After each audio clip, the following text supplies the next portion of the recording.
Faton Bislimi ka reaguar pas humbjes së LDK-s në zgjedhjet e 28 dhjetorit, duke bërë thirrje për reflektim dhe bashkim brenda partisë. Ai thekson se kjo nuk është ditë për fajësime, por për rikthimin te vlerat themeltare, mbi të cilat është ndërtuar LDK-ja.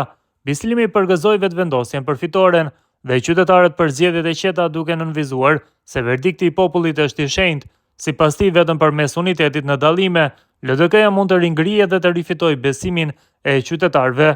Sot nuk është një ditë për ndarje as për fajësime, sot është dita për reflektim dhe për unitet në dallime, slogani im i kamotshëm. Rezultatet e sotshme zgjedhore janë momenti i rënd për secilin që e do lidhjen demokratike të Kosovës, jo sepse u mbet një garë, por sepse preket një ide, një histori dhe një shpresë që LDK-ja e ka përfaqësuar për dekada. Në radhë të parë, unë përgëzoj fituesin e zgjedhjeve, lëvizjen vetvendosje dhe i uroj suksese në përgjegjësinë e madhe që ka marrë mbi vete. Po ashtu i përgëzoj qytetarët e Kosovës për pjesëmarrjen e tyre dhe për zgjedhjet e qeta, të lira dhe demokratike, një dëshmi tjetër e pjekurisë tonë qytetare.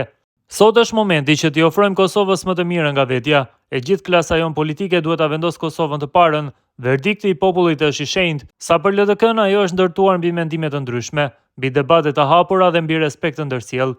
Pikërisht uniteti në dallime ka qenë forca jon më e madhe, ajo që na ka mbajtur bashkë dhe në kohët më të vështira për Kosovën.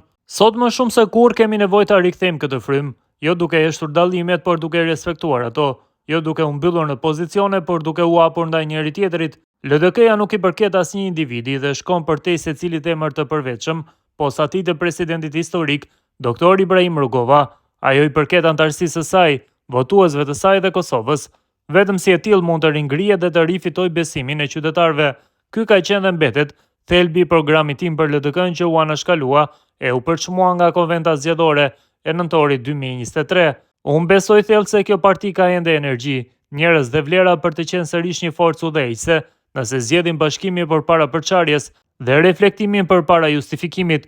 LDK-ja mund të ecë përpara, por vetëm së bashku, vetëm me unitet, në dallime dhe duke ju rikthyer vlerave të veta themeltare e idealeve kombëtare.